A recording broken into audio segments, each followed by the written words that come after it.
Welcome back to Inside the Box. I'm going to show you how to download your eBay financial statements in this video. Before we jump into it though, quick disclaimer, I do not work for eBay, so they're allowed to change their website whenever they want to. But at the time of making this video in February 2022, this is how I access my eBay financial statements. Also, I'd like to note here that I do not have an eBay store currently, and I am not part of eBay's seller hub. I've chosen to opt out of that. So if my screen looks different from yours at any point in this video, those are some factors that might be coming into play here. But we're gonna go ahead and get started. So here we are on eBay's homepage. I'm going to go to the top left corner and hit this drop down arrow by my name. I'm going to black out any of my personal information on the screen as we go along here, but I'm going to click the arrow and then go down to account settings. That takes me to this page, and I'm going to click on the payments option in the center of the page here. That will send me to a page that looks like this. Underneath this big blue banner here, I see three options to click on. There are transactions, reports, and payout schedules. So I'm going to click on reports. And this is where I can find my financial statements. You'll see this bar here, this bar menu. I'm going to click this arrow, and you can choose your financial statements, your invoices, or your 1090K forms. You download them all the same, so for the purpose of this video, I'm just going to show you an example of the statements. I'm going to go ahead and download my January 2022 statement. You'll see that this was generated in February, so these statements are not generated till the end of the month, so that they include the entire month's worth of data. If I click on this download button, I get two options here. I can download a summary PDF or a full statement PDF. I'm going to download one of each to show you the difference here. So I'm going to click on summary and then full statement.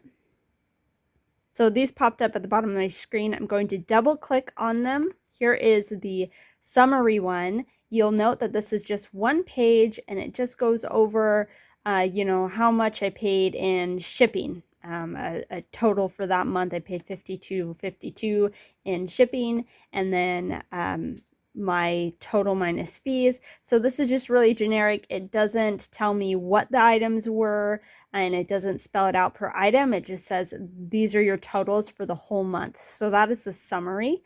Now if I open up the full financial statement, double click on that, you'll notice that this is 7 pages long, and depending on how much you sell in a month, yours could be shorter than that or much longer. But the first page is just that summary page, and then I come down and I can see the transaction details. I see the name of the item that I sold here and how much it sold for, what eBay fees were taken out, and then if I scroll all the way down past these transactions, I will see a shipping labels page, and here I can match the shipping label numbers with the item number so that I can see, I go back up here and I find that item number, and I note that I paid $3.19 for that specific item when I shipped it, and then I should see that total of the $52.52 for shipping labels at the bottom of this page. So the full statement breaks it down per item for you, where the summary just gives you this total number. So again, you don't get these statements till the end of the month. So it's February currently, and if I needed to know this information for the month of February, I would need to go back to the payments page. I'm just going to click the back arrow here to show you guys. Back to this page, and instead of clicking on reports, I'm going to click on transactions. So you'll see that this looks very similar to the full financial statement. You'll have the item that sold, how much it sold for, what the eBay fees were for that item, and then somewhere around it you'll have what they paid for shipping, what you paid for shipping for the item, if you use your pending payouts to pay for that shipping.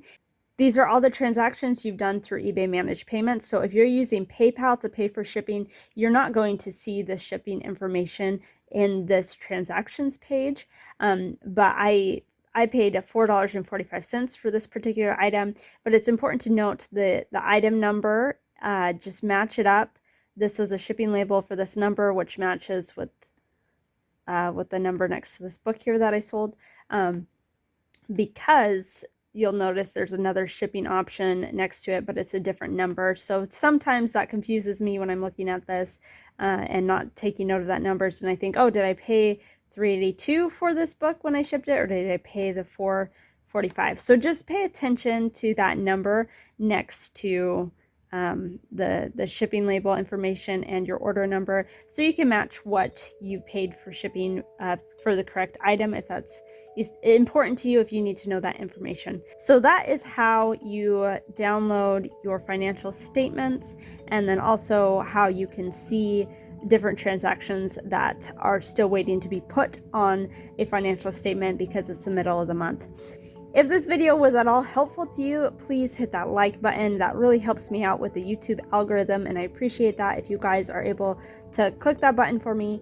And if you're new to my channel, I like to do eBay how-to videos like this. So if that's helpful to you and interesting, make sure you hit that subscribe button, and I will catch you in my next video. Thanks, guys.